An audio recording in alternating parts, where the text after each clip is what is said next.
El Centro Parroquial de Formación CEPAF de la Parroquia de Santiago Zacatepeques presenta su programa Conociendo las Sagradas Escrituras. Porque desconocer las Escrituras es desconocer a Cristo. San Jerónimo. Septiembre, mes de la Biblia. Señor, me has mirado a los ojos. Saludamos a todos nuestros hermanos en este día muy especial en que comenzamos el mes de septiembre, dedicado a la Sagrada Escritura en este nuevo programa Conociendo la Sagrada Escritura. Para nosotros es de mucha alegría llegar a sus hogares a través de estas enseñanzas por los medios de comunicación. Estamos en continua formación a pesar de la pandemia, pero el cristiano también continúa en formación. Desde la parroquia de Santiago Zacatepeques, nuestros hermanos facilitadores, queremos hacerle llegar durante este mes de septiembre varias entrevistas dedicadas al estudio bíblico. En esta ocasión le damos la bienvenida a nuestro padre Víctor, que también ya en nuestra parroquia anteriormente ha estado acompañándonos, y pedimos también que el Espíritu Santo nos ilumine en esta formación. Saludamos a todos los que nos sintonizan a través del cable Unired de la radio Mi Linda Santiaguera y por medio de Facebook.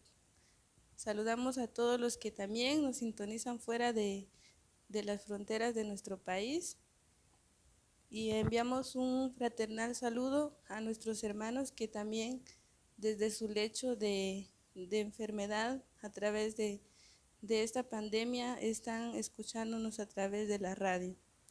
Así que, Padre, le damos la bienvenida a este programa y queremos saber cómo ha estado durante estos días. Nos alegra verlo nuevamente. Muchísimas gracias, Madeline. Muchísimas gracias a todo el equipo del CEPAF que lleva adelante este proyecto. Felicitarlos por este trabajo, este proyecto de poder acercar un poquito más a nuestra gente, a la feligresía, la Sagrada Escritura. Me siento contento, feliz de poder colaborar con ustedes en estos distintos programas, y creo que será una bonita oportunidad de que juntos podamos profundizar un poquito en las Sagradas Escrituras. Sabemos que la Sagrada Escritura, a través de ella Dios nos habla, y pues tenemos que aprender a conocerla, a amarla, y sobre todo hacer que la palabra se haga vida, y que la palabra en nuestra vida dé los frutos que el Señor quiere. Gracias por la invitación, pues, y aquí estamos para conversar un poquito sobre la Sagrada Escritura. Muy bien, gracias, Padre, y vamos a iniciar entonces con la oración inicial, también pidiendo la luz del Espíritu Santo que nos acompañe en nuestro programa. Así que, querido hermano, los invitamos que se unan espiritualmente desde el lugar donde están, y nos unimos en oración diciendo: en el nombre del Padre, del Hijo, del Espíritu Santo. Amén. Te damos gracias, Espíritu Santo, porque tú estás siempre en la historia de nuestra vida. Gracias, Padre, porque también has creado todo cuanto existe por nuestro amor, por entregarnos a tu Hijo Jesucristo, que diariamente nos llena de su gracia, nos redime y nos conforta en medio de nuestras dificultades, en medio de nuestra vida. Estamos siempre fortalecidos con tu gracia. En este día queremos pedirte que nos hables a través de tu palabra, que podamos abrir nuestros ojos de la fe para también poder descubrir qué nos dices tú en la Sagrada Escritura, y que podamos abrir también nuestro corazón para poder acoger tu palabra y hacer la vida como María. Por eso queremos también en esta tarde decirte En nombre de todos aquellos hermanos que están en el momento de la prueba o del dolor, que seas tú el fuego que arda en su corazón y que nunca les falte la fe. Te adoramos, Padre, diciendo la oración que tu Hijo Jesucristo nos enseñó. Padre nuestro que estás en el cielo, santificado sea tu nombre. Venga a nosotros tu reino, hágase tu voluntad en la tierra como en el cielo. Danos hoy nuestro pan de cada día, perdona nuestras ofensas, como también nosotros perdonamos a los que nos ofenden. No nos dejes caer en la tentación y líbranos del mal. Amén. Saludamos también a la mujer llena de fe y de amor, diciendo: Dios te salve María, llena eres de gracia, el Señor es contigo. Bendita eres entre todas las mujeres y bendito es el fruto de tu vientre, Jesús. Santa María, Madre de Dios, ruega por nosotros los pecadores, ahora y en la hora de nuestra muerte. Amén. Gloria al Padre, y al Hijo, y al Espíritu Santo, como era en el principio, ahora y siempre, por los siglos de los siglos. Amén. En el nombre del Padre, del Hijo, del Espíritu Santo. Amén. Amén. Y para comenzar nuestro programa tenemos la introducción a la Sagrada Escritura, y queremos que el Padre, a través de su sabiduría, nos acompañe también y nos enseñe, como dice, cómo se formó la colección de libros sagrados en el Antiguo Testamento dentro del pueblo judío, o sea, qué criterios utilizó el pueblo judío para fijar la lista de los libros sagrados que hoy forman pues el Antiguo Testamento en la Biblia. Padre Víctor. Pues bueno, una pregunta bastante larga en cuanto a su respuesta, bastante compleja también, pero interesante, ¿verdad? En el sentido de que debemos ser conscientes, ¿verdad?, de cómo se fue elaborando el conjunto de la Sagrada Escritura. En primer lugar, para poder responder a esta pregunta, es necesario que nosotros seamos conscientes de que la redacción o la elaboración del canon del Antiguo Testamento se da a partir de muchos momentos, ¿verdad? Muchos momentos, muchas etapas de la historia del pueblo de Israel. Y enumeremos un poquito algunas de estas etapas. La primera etapa, que es la etapa de la tradición oral, llamémosle así, que es la que está al inicio de todo, cuando el pueblo comienza a crecer en su conciencia de Dios, su relación con Dios, comienza a adorar a Dios, se desarrolla una serie de oraciones, se desarrolla una serie de formas, tradiciones, historias, para poder hablar de Dios, para poder hablar de esa relación que el pueblo mantiene con la divinidad. En fin, hace que estas tradiciones, estas historias, esta manera de vivir su fe se transmita de generación en generación por mucho tiempo. Y así, ¿verdad?, de padres a hijos se va transmitiendo, hasta que el pueblo llega a un momento en la que, después de recorrer mucho, llega a una etapa, la etapa que vamos a llamar la etapa monárquica, en donde el pueblo ya se establece en un lugar, ya comienza a organizarse de una mejor forma, y entramos a una etapa en la que comienzan a existir reyes, ¿verdad? Saúl como primer rey, luego viene David y luego Salomón, que David y Salomón tendrán como el auge más alto en este punto del pueblo de Israel. Ahí comenzará la tradición escrita. O sea, con David pasamos de la tradición oral a la tradición escrita. Ya comienzan a escribirse ciertas historias, comienzan a escribirse las narraciones sagradas. Luego vendrá la división, hay una cierta división en ese reinado. Eso es importante para la tradición escrita. ¿Por qué? Porque en los distintos reinados, el reino del sur y el reino del norte, van desarrollando también esta capacidad de poner por escritos. Por ejemplo, surge la tradición sacerdotal, que comienza a poner por escrito otras tradiciones. Pasamos luego a la etapa del destierro, Babilonia, ¿verdad?, donde surge ya a ponerse por escrito también toda la serie de los profetas, las lamentaciones, el profeta Isaías, por ejemplo, en su segundo libro, y de esta manera se comienza a desarrollarse toda la parte del canon, llamémosle así, del canon del Antiguo Testamento. Son distintas etapas hasta llegar al siglo, al año 33 antes de Cristo, ¿verdad? Todo este conjunto de acontecimientos que aunque el pueblo ya tiene una serie de escritos, llega un momento en la que tiene que elaborar el canon, ¿verdad? El canon que va a regir al pueblo judío, porque la pregunta que me hacías es, ¿cómo elabora ese canon el pueblo judío?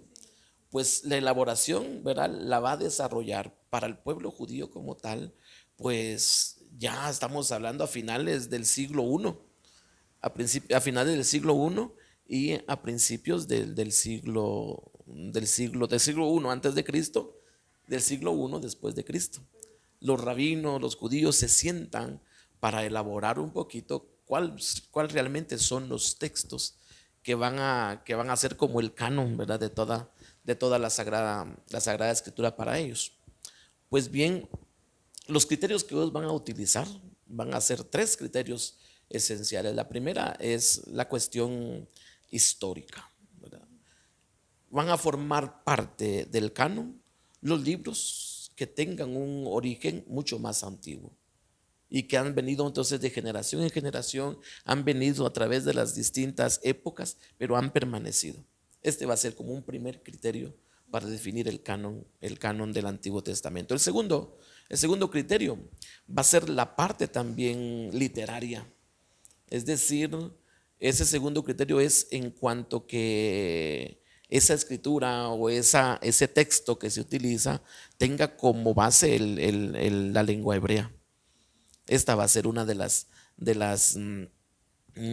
bases también. Y un tercer lugar va a ser un poquito también en cuanto a la parte celebrativa, ¿verdad? En cuanto cuánta fidelidad siguen manejando hasta el momento. Entonces, serán criterios que irán definiendo de alguna manera, pues, el canon del Antiguo Testamento. Para poder estudiar esta parte, tendríamos que revisar toda la historia del pueblo de Israel y darnos cuenta, ¿verdad?, que este pueblo de Israel ha ido desarrollando pues también su tradición por escrito y que hasta el día de hoy pues tiene su base. El pueblo de Israel va elaborando ya dándole un esquema general.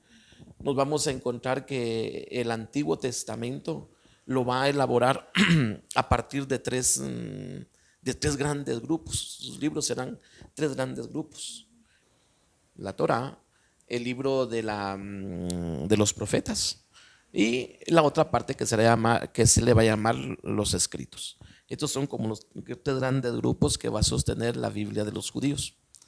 La Torá, que es considerada la ley, ¿verdad? Cuando Jesús cuando la ley se refiere cabalmente a la Torá, que contiene los 5 libros sagrados, ¿verdad?, como la base de todo, y que también para nosotros significa también, es importante, la Torá, los profetas y los escritos. Estas las tres grandes divisiones que tiene la Sagrada Escritura para los judíos, ¿verdad? Entonces, cada uno de estos libros pues representa para el pueblo judío la manera como Dios también les ha hablado, que esta es la importancia de la Sagrada Escritura, ¿verdad? El reconocer que son libros inspirados por Dios, libros que para ellos, para todos nosotros, libros por las cuales Dios transmite su mensaje, ¿verdad? Y que por lo tanto son considerados libros sagrados. Dios es el que habla a través de ellos. Para los judíos, pues es Dios quien les ha hablado también a través de los distintos personajes que se van encontrando, pero sobre todo la Sagrada Escritura como tal es Dios quien les va hablando, Dios quien les va indicando qué realizar. La historia que ahí se encuentra, ¿verdad?, en el Antiguo Testamento es esa, la historia de la salvación de Dios para su pueblo.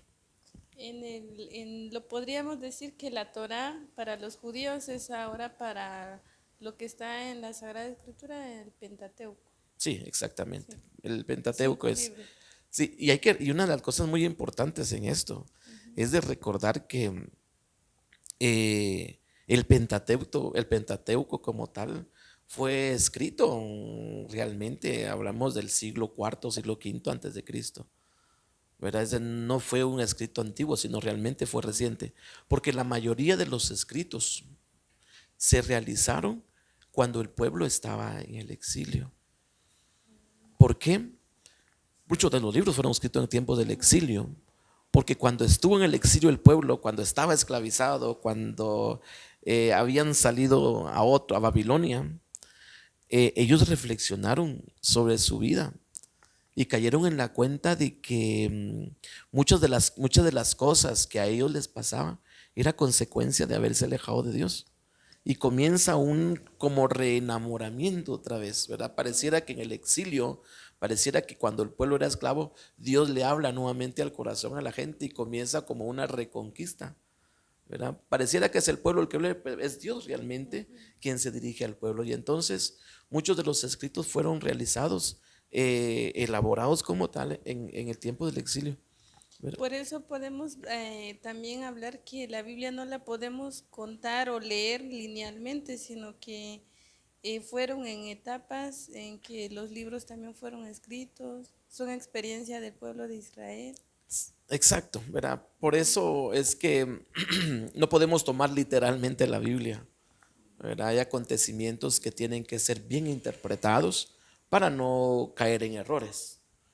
Por eso es que no podemos nosotros caer en meros literalismos e interpretarlos a nuestra manera o a nuestra conveniencia, porque podemos tergiversar o podemos interpretar de manera errónea lo que realmente Dios quiere. De ahí entonces la importancia de estudiar la Sagrada Escritura. Gracias, Padre. También otra de como de las curiosidades que tenemos en el momento de leer la Biblia o de la historia, a veces como que nos queda en duda, pero como hubo dos intervenciones, pero queremos que nos cuente sobre la traducción de la Sagrada Escritura de los 70 en la comunidad de Alejandría. Bien. Una de las tradiciones que son base, porque la traducción de los 70 es la base para la elaboración de la Biblia católica. Recordemos que por mucho tiempo, para entender eso, hay que volver nuevamente a la historia del pueblo de Israel. El pueblo de Israel por un tiempo vivió unido, recordemos. Luego vino la división, luego vino el exilio, muchos se comenzaron a dispersar y recordemos que también el idioma hebreo comenzó a perderse, y entonces existe el riesgo de que se pierda realmente la versión de las narraciones, ¿verdad? Las narraciones de la historia sagrada.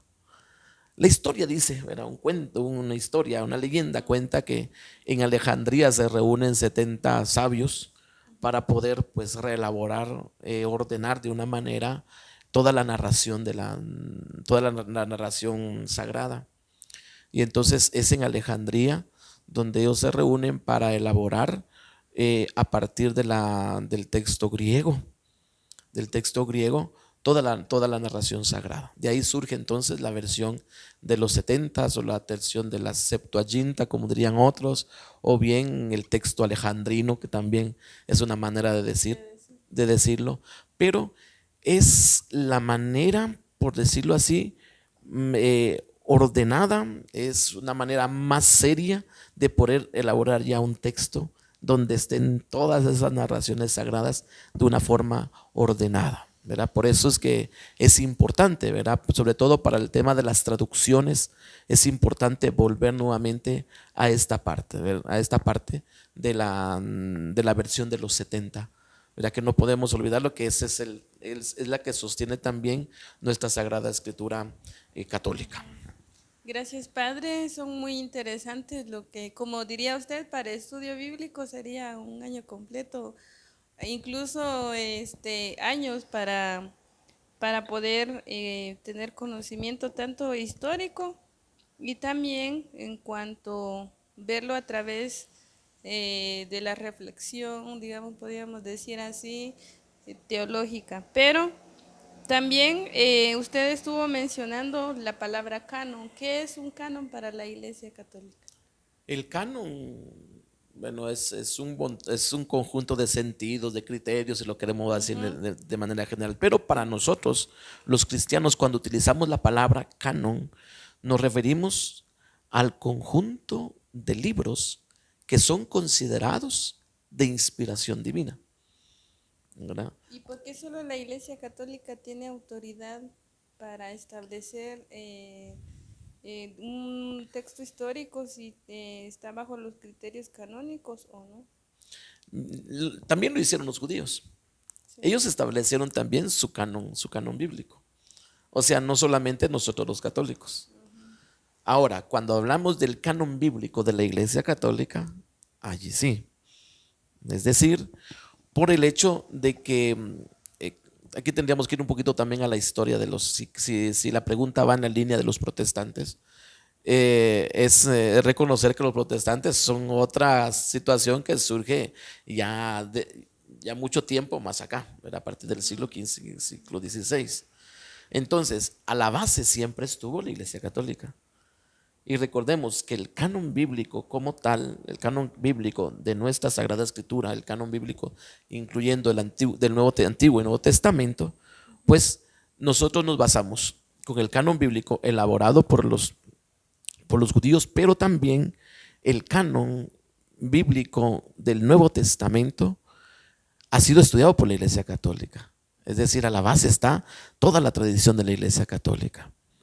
Entonces, eso permite que la autoridad la tenga la Iglesia, ¿verdad? Porque ella es la que ha acompañado, ha estudiado y en el fondo, ¿verdad? En el fondo de todo ha estado la misma tradición, la tradición de la Iglesia que da fe, ¿verdad? Que da fe y de ese canon bíblico. Como lo decía anteriormente, si el canon bíblico significa todos los libros que son reconocidos de inspiración divina, entonces la Iglesia da fe, ¿verdad? Llamamos los criterios para definir el canon o un canon bíblico es eso también, ¿verdad? Para definir un canon bíblico hay necesidad de ver un poquito esta relación con la tradición apostólica, la fidelidad de la tradición apostólica, ¿verdad? Y la parte celebrativa también que tenían los pueblos a partir de esos textos, ¿verdad? Hemos escuchado cómo la Iglesia es la encargada o sea, pues del análisis y estudio de los libros de la Biblia. Y podría aclararnos, Padre, cuál es el problema de los hermanos protestantes en cuanto, o sea, pues los libros que contienen la Biblia que ellos tienen o que utilizan. Sí, a veces hacemos mucho problema en cuanto al tema de que los hermanos protestantes le quitan libros, que los católicos le agregan libros. Realmente el problema no es esto. Hemos hablado un poquito del canon anteriormente. Existía el canon alejandrino, el canon de los 70, pero también estaba el otro canon, que era el canon de los hebreos, ¿verdad? Entonces el canon de los hebreos no toma los libros deuterocanónicos, ¿verdad? No los toma. Entonces, para ellos, la colección de libros serán de 39, ¿verdad? Serán de 39, ya no serán de 46 como el nuestro.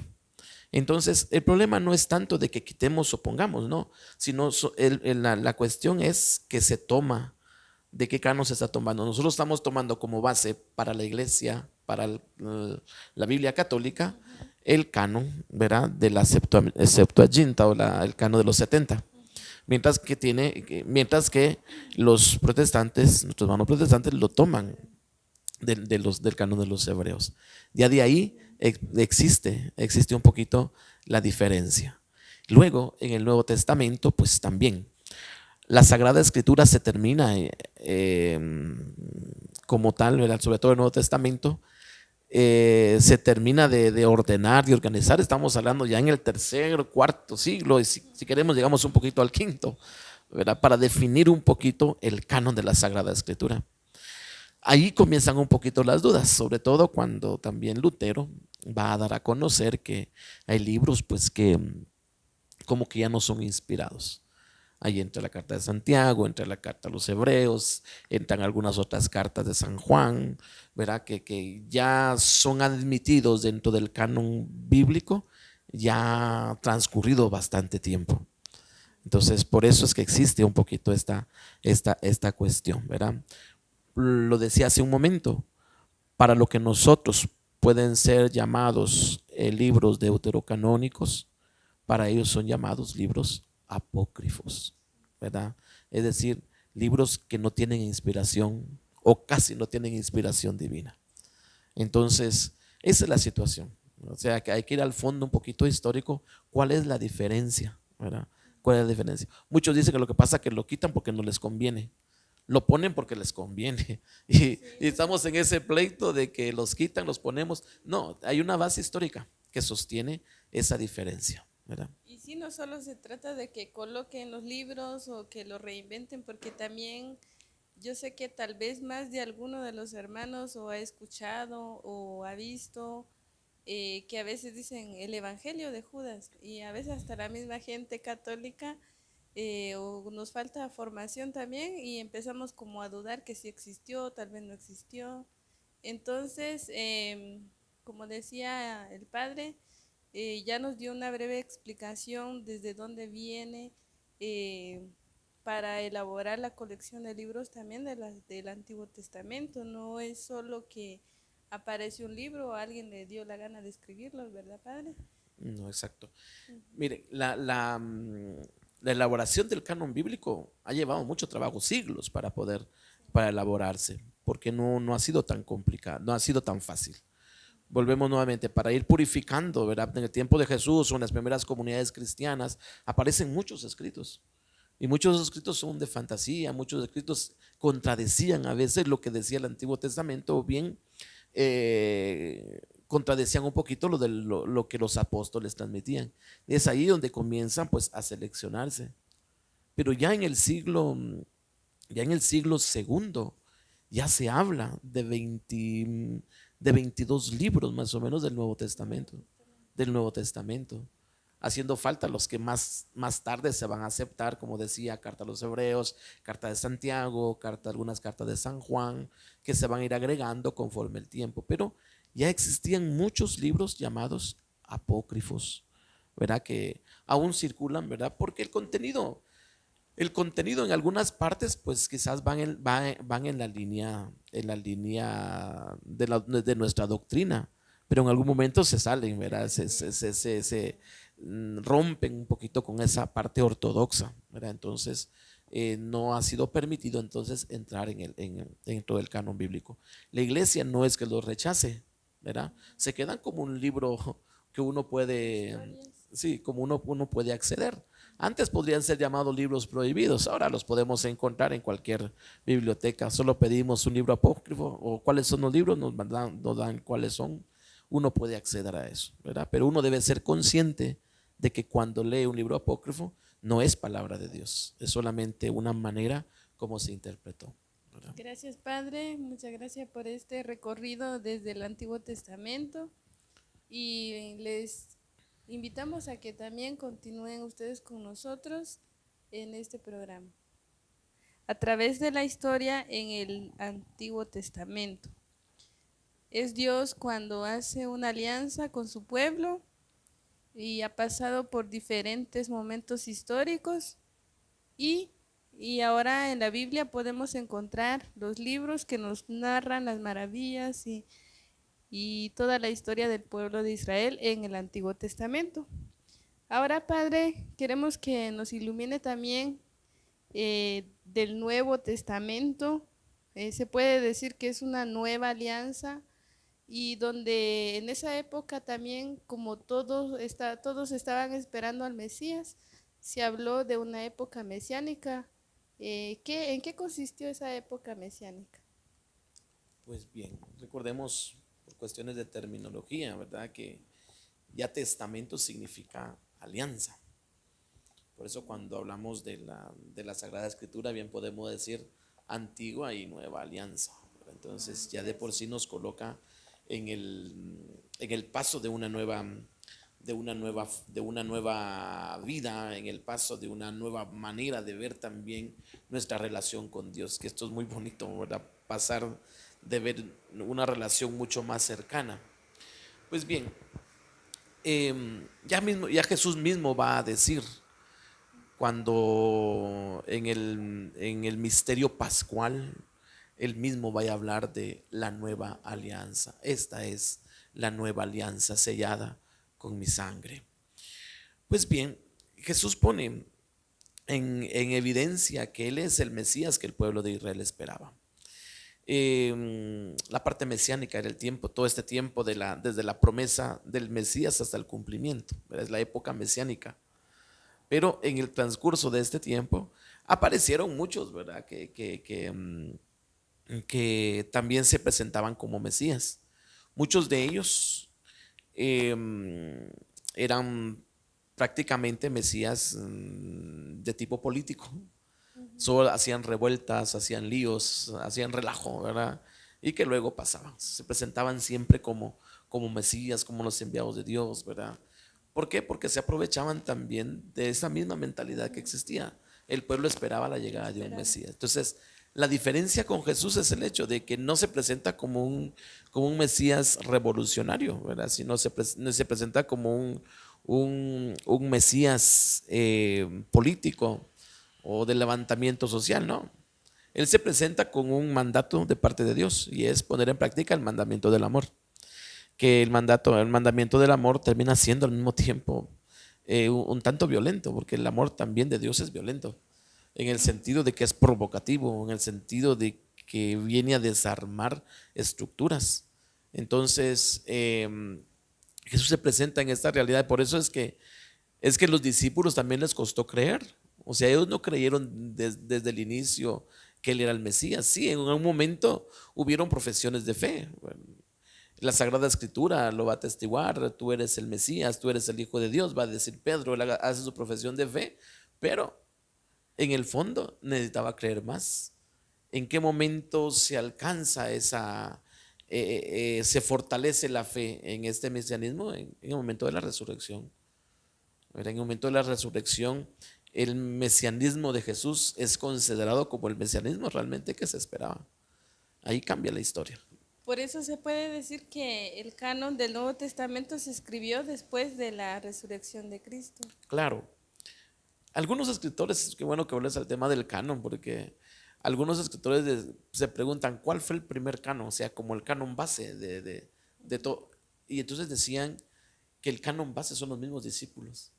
Sí. El canon base son la misma tradición apostólica, los apóstoles que comentaban, que transmitían a los demás, que transmitían su experiencia de Jesús, lo que ellos habían visto, lo que ellos habían escuchado.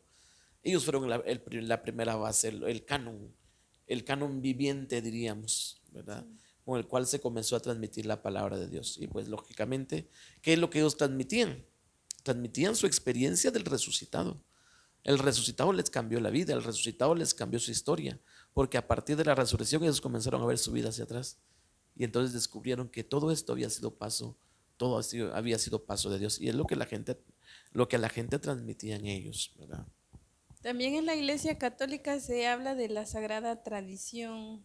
¿A qué se refiere? ¿Podría explicarnos? Recordemos que hay, ¿cómo se llaman? Las bases que sostienen nuestra fe cristiana: la Sagrada Escritura, el magisterio y la tradición, decimos, ¿verdad? Para nosotros la tradición podemos llamarla así, nuestra tradición sagrada de la que está escrita, ¿verdad? Es la Sagrada Escritura que contiene toda una serie de acontecimientos que nosotros por fe consideramos pues es acción de Dios plasmada a través de un libro. Y está la otra tradición, que son de los acontecimientos, todo un depósito de acontecimientos que la fe guarda también como actos de Dios, como acción divina también, ¿verdad? Que va reconociendo como esa manifestación de Dios, pero que no lo tenemos por escrito, ¿verdad? Pero que sostienen, ¿verdad? La fe de nuestros pueblos. algunas de estas tradiciones, ¿verdad? O la tradición es también la tradición de nuestras celebraciones, de la manifestación de fe de nuestros pueblos desde antes, que lo han mantenido y que han sostenido también la fe de la iglesia. Pero hay necesidad de tomar esto en cuenta. La tradición que nosotros consideramos como ese acontecer de la iglesia a lo largo del tiempo, tiene su fundamento en la Sagrada Escritura, en el acontecimiento Cristo, ¿verdad? No se sale de eso. Tiene que estar siempre en sintonía con todo lo que está a la base, ¿verdad? Así es, hemos visto también como en la Sagrada Escritura, en el Nuevo Testamento, viene a revelar la imagen del Mesías, que también es humano y es divino, ¿verdad? Entonces hemos visto también cómo usted nos dice la base fundamental de esa época fueron los apóstoles que fueron transmitiendo oralmente, ya después se fue, me imagino, en los escritos a través de épocas que pasaron. Entonces, ¿cómo se formó el canon del Nuevo Testamento? Digamos, en algún periodo se puede mencionar alguna fecha según la historia. Pues bueno, lo que comentaba anteriormente, también el canon bíblico del Nuevo Testamento pasa por este periodo, en primer lugar, de la transmisión oral, con la predicación de los discípulos. Con la predicación de los discípulos, y luego pasa también a la tradición a la parte escrita, porque comienza la recuperación de los acontecimientos de Jesús. ¿Verdad? Se comienza a recordar qué hizo Jesús. No es que cuando Jesús estaba en medio de ellos, ahí andaban escribiendo qué es lo que Jesús hacía, tenía su secretario ahí a la par. No, a partir del acontecimiento de la resurrección tienen que hacer una relectura de todo lo que Jesús ha hecho. Lo comienzan a transmitir, pero también comienzan a surgir por escritos narraciones de Jesús. Comienzan a existir muchos textos, y pues también eso ha sido una cuestión de estudios para descubrir, ¿verdad?, cuáles son reales, cuáles no son reales, ¿verdad? Entonces, toda esta recapitulación o elaboración del canon del Nuevo Testamento, pues se desarrolla, lo decía yo, en el transcurso de de 4 siglos casi. Pero ya el siglo segundo ya se tenía una serie, en el siglo segundo ya se tenía una serie de escritos. En primer lugar, ya se tenían claro cuáles eran los 4 evangelios. San Ireneo, allá por el siglo segundo, al inicio del siglo segundo, él ya hablaba de los 4 evangelios. Decía, hay 3 que son casi similares, pero hay uno que no, ¿verdad?, hablando del evangelio de San Juan. Y luego también se refería a 22 cartas más, ¿verdad? Entonces ya comenzaba a elaborarse toda una serie de canon bíblico del Nuevo Testamento. Entonces podemos hablar, ¿verdad?, de que ya había una base. En el siglo segundo ya había una base. ¿Por qué comenzó la elaboración del canon del Nuevo Testamento? Porque resulta que los primeros testigos se estaban muriendo. Había necesidad de no perder las narraciones originales, y comienzan entonces la búsqueda, la recopilación de las narraciones, que como se evidenciaba que esta era una escritura de inspiración divina, porque resulta que en las comunidades era lo que constantemente se repetía. No era cualquier cosa. Entonces la misma comunidad es la que va a sostener ese canon. ¿Por qué? Porque cada vez que se predicaba, cada vez que se hablaba, pues era volver nuevamente al origen, ¿verdad?, a esa relación con Jesús. Entonces había necesidad de recuperar todos esos textos. Esto comienza a hacerse a finales del siglo I y en todo el siglo II, ¿verdad? En el siglo II estamos hablando del siglo III también, ¿verdad? Entonces, donde se comienzan a reelaborar todos estos textos. Pero vuelvo el criterio para elegir estos cánones era su relación con la tradición apostólica. era que los discípulos, en el caso de los evangelios, que los discípulos, que los apóstoles habían dado a conocer ese mensaje, ¿verdad? Y otro era también la parte doctrinal, ¿verdad? Lo que la misma comunidad iba reflexionando en torno a distintos textos, a distintas narraciones que ya se tenían como base en la iglesia primitiva. Gracias, Padre. Así, hermanos, hemos escuchado todo este proceso que ha llevado la elaboración del Nuevo Testamento y del Antiguo Testamento. A la última pregunta, Padre, queríamos saber, desde antes no todo el mundo tenía acceso también a la Sagrada Escritura, los laicos no tenían, no podían, al agarrar la Biblia o leerla así como en confianza o ese contacto directo. Sí, incluso también hubieron unas épocas donde las mujeres no podían tener acceso a la Biblia. Entre ellas se menciona a Santa Teresa de Jesús, que ella dice memorizaba los textos bíblicos porque no podía leerlos directamente. Entonces, este proceso de que el laico tenga en sus manos la Biblia podría iluminarnos un poco a través de cómo ha sido este proceso. Sí, la primera limitación que se encontraba era el hecho de que no todos sabían leer, ¿verdad? Es una primera limitación. En las primeras comunidades cristianas, pues la mayoría no sabía leer, tenía que ir a escuchar la palabra, ¿verdad? Entonces, eran pocos los que sabían leer, sabían escribir. Esa ya era una limitación, pero llamémosle así, era una limitación cultural, porque por cultura eran pocos los que podían leer. Con el tiempo se va desarrollando, se va elaborando el canon, se va teniendo ya la Biblia como tal, pero sí un poquito es esta cuestión, la parte de que no todos pueden leer. También sí se limitó, e incluso miren, me parece que en el siglo III o IV sí se invitaba a las mujeres a leer, pero no existía la Biblia como tal, sino escritos. Entonces se les invitaba a que pudieran leer los escritos, los que podían leer, porque eran pocos. Pero conforme va pasando el tiempo, sí se limita demasiado el acceso a la Sagrada Escritura.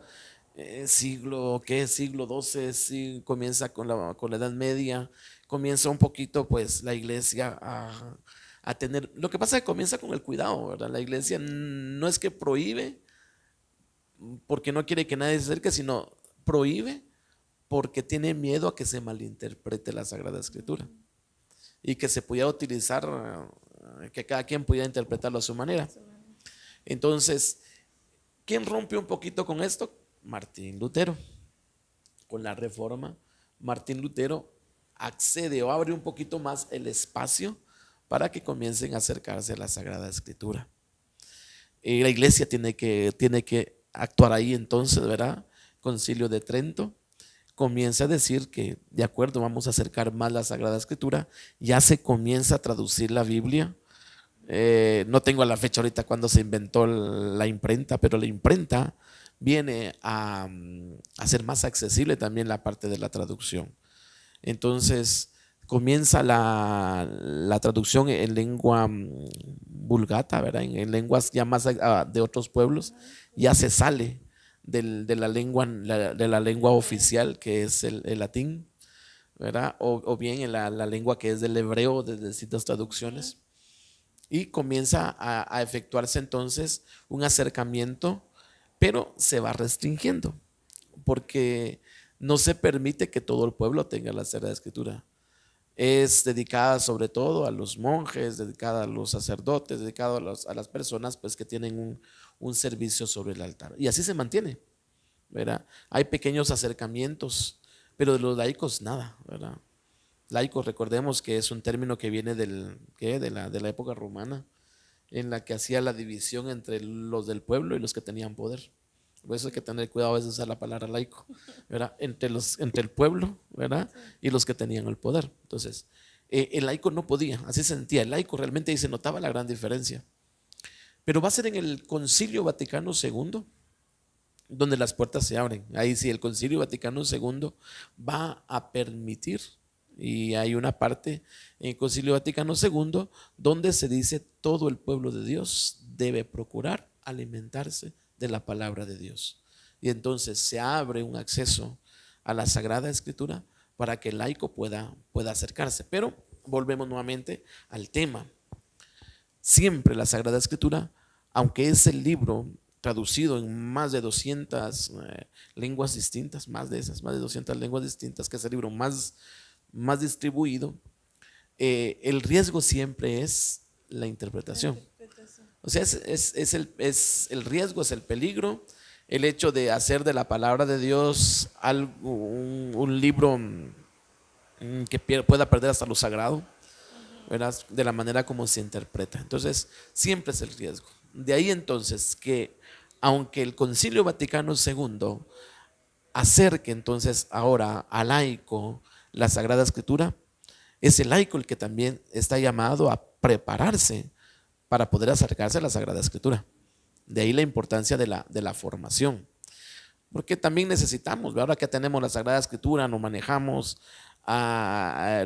nosotros, pues debemos de prepararnos también, ¿verdad? Creo que tenemos algo que agradecer al Concilio Vaticano II, es esta oportunidad que da para que todos podamos tener nuestra Sagrada Escritura en la casa, pero también debemos ser conscientes de que para acercarnos a la Sagrada Escritura debemos de prepararnos lo mejor posible. Hoy me imagino que todos tienen su Sagrada Escritura en la casa, pues estamos llamados a acercarnos a ella, ciertamente a verlo como un libro sagrado, pero también a verlo como un libro que es camino de vida y que por lo tanto debo acercarme con temor y con temblor, sabiendo que esa palabra es vida. Para concluir, Padre, agradecemos su explicación por esta entrevista también, pero algo más que quisiera agregar. Pues realmente el tiempo es tan breve como para tocar todos estos temas tan importantes, porque sí se necesitan profundizar en temas como estos. A veces agarramos la Sagrada Escritura y no nos damos cuenta de que detrás de ese libro, esa colección de libros, Biblia significa biblioteca, ¿verdad? Entonces detrás de toda esa colección de libros hay toda una historia, y es una historia de Dios, y es una historia que ha marcado la vida de un pueblo. Por eso es que decimos que esta es una historia de la salvación. O sea, por eso es que no solamente de acercarnos a la Sagrada Escritura como que fuera cualquier libro, ¿no? O sea, acercarnos a la Sagrada Escritura con todo el respeto, con todo el amor, sabiendo que es ahí que Dios nos habla. Desconocer la Sagrada Escritura es desconocer a Dios. Así lo presentan ustedes en su programa. Y pues se trata entonces no solo de conocer la Escritura como tal, sino lo que sostiene este libro sagrado. Y bueno, si nos damos cuenta entonces, la Sagrada Escritura encierra todo un camino de salvación, un camino que Dios hace con su pueblo, un pueblo que no es perfecto, un pueblo que también, como nos narra la Sagrada Escritura, también es un pueblo que muchas veces ha caído en infidelidad. Pero si nos damos cuenta, en esta gran historia, el que ha permanecido fiel hasta el día de hoy es Dios. Dios sigue siendo fiel con nosotros. Por eso, yo quisiera invitarles para que se acercaran a la Sagrada Escritura, para que aparte de leer el contenido como tal, puedan también detenerse. Miren, nosotros ya no tenemos que estudiar tanto porque ya muchos han estudiado por nosotros, pero sí al menos hacer lo posible por leer, por ejemplo, la introducción a un libro sagrado, quién fue su autor, cuándo se escribió, qué estaba pasando cuando ese libro se escribió. Y eso que está al inicio de cada libro de la Sagrada Escritura, es bueno que lo leamos, es bueno que nos acerquemos y entonces ya conocemos qué hay en el trasfondo de lo que estamos leyendo. Y luego, uniéndolo a la última parte que reflexionábamos, reconocer que esta nueva alianza establecida por Jesús con el nuevo pueblo de Israel que somos todos nosotros, lo que busca es también lo que Dios ha deseado desde el inicio para toda la humanidad, que nosotros nos salvemos, que nosotros lleguemos al conocimiento pleno de la verdad y que nosotros vivamos para el Señor. Por eso es que el acercarnos a la Sagrada Escritura representa para nosotros alimento que nos da también vida eterna. Y es por eso que estamos llamados a ser asiduos lectores de esta palabra que es vida. Así es que, queridos hermanos y hermanas, invitarlos, ¿verdad?, para que durante la transmisión de cada programa que aquí nuestros hermanos del CEPAF están realizando, pues sepamos aprender, conocer un poquito más sobre la Sagrada Escritura, pero sobre todo podamos acercarnos a la lectura con un espíritu abierto, con una disponibilidad de espíritu, con un corazón abierto, dejando que sea Dios el que vaya indicando el caminar de nuestra vida. Que este encuentro con la palabra de Dios, que también a mí me ha servido bastante como para recordar muchas cosas, nos motive de verdad a profundizar cada vez más en ella. Como les decía, no nos quedemos únicamente en la parte espiritual, sino que también vayamos al fondo histórico de cada libro e invitarles también a ustedes para que se preparen. Hoy que hay facilidades de tomar la Sagrada Escritura, cosa que antes no había, pues procuren prepararse de la mejor manera. Hoy hay muchos cursos bíblicos, hay muchas maneras de acercarse a la Sagrada Escritura. Es más, la misma tecnología hoy nos permite tener acceso desde nuestra casa a cursos, en lugar de a veces malgastar nuestro internet en cosas que no valen la pena, bien que lo podemos gastar en cosas que nos permitan conocer más de Dios, más de su palabra. Así es que, hermanos, gracias por darme la oportunidad nuevamente a ustedes del CEPAF, gracias por este espacio y pues que esta labor que ustedes realizan dé muchos frutos para nuestras comunidades parroquiales.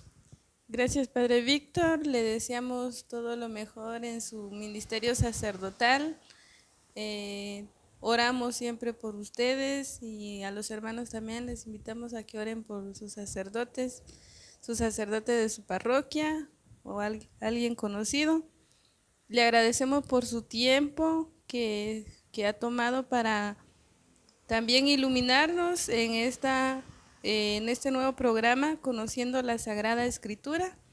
Y queremos pedirles que también nos dé su bendición final para todos los que nos escuchan a través de la radio Mi Linda Santiaguera, Cable Unired y todos los hermanos que nos ven a través de Facebook Live. Muy bien, antes de dar la bendición, pues enviarles un saludo a cada uno de ustedes. Les recuerdo siempre con mucho cariño, ahí les tengo siempre presente en mis oraciones. Un saludo a cada familia, un saludo principalmente a los que en estos momentos están pasando por dificultades, sobre todo por este tema del COVID. Pidamos, recemos, supliquemos al Señor para que esta situación pronto pase y que ojalá pronto volvamos a encontrarnos, ¿verdad? En familia, podamos saludarnos como siempre hemos estado acostumbrados. Que el Señor pues les bendiga y que el Señor les conceda lo que tanto anhela su corazón. Señor, te pedimos que derrames tu bendición sobre esta comunidad parroquial, sobre todas las familias, sobre todos aquellos, Señor, que a través de este programa hoy han abierto un poquito más su corazón a tu palabra. Te pedimos para que tú los bendigas, los protejas, los guardes de todo mal, les ayude siempre en todo lo que ellos realizan. Bendice a la parroquia de Santiago, bendice a todos sus servidores, al Señor, que sea una parroquia que dé abundantes frutos. El Señor Dios Todopoderoso derrame sobre ustedes su santa bendición, en el nombre del Padre, y del Hijo, y del Espíritu Santo. Amén. Las palabras de la Sagrada Escritura no han sido escritas para permanecer en el papel, sino para germinar en el corazón de la persona que ora. A pesar de su antigüedad, cada versículo de la Biblia fue escrito también para nosotros. Y a través de ellos, Dios nos habla. Cuando escuchamos un pasaje que tal vez hemos oído muchas veces, en ese momento observamos cómo nos toca interiormente y nos ilumina a una situación que estamos viviendo. En cierto modo, la Escritura nos lee a nosotros, pues lee nuestra vida, comprende nuestra humanidad concreta y nos permite vernos reflejados en muchos personajes y situaciones. La tradición cristiana nos ha dejado muchos métodos de oración. Uno bastante consolidado es la lección divina. Se trata sobre todo de leer el pasaje con atención para comprenderlo. Después se comienza un diálogo con la palabra divina para que pueda ser motivo de meditación y oración. Siempre en fidelidad al texto, nosotros nos interrogamos, ¿qué es lo que me dice a mí? El último paso es la contemplación, para que las palabras dejen paso al amor, al silencio, como el encuentro entre dos enamorados. De esta manera, la palabra puede ser nuestra fortaleza. Ella viene a habitar dentro de nosotros para que también nosotros habitemos en ella, identificándonos con ella, de tal modo que podamos reflejar su enseñanza en nuestro modo de hablar y de actuar.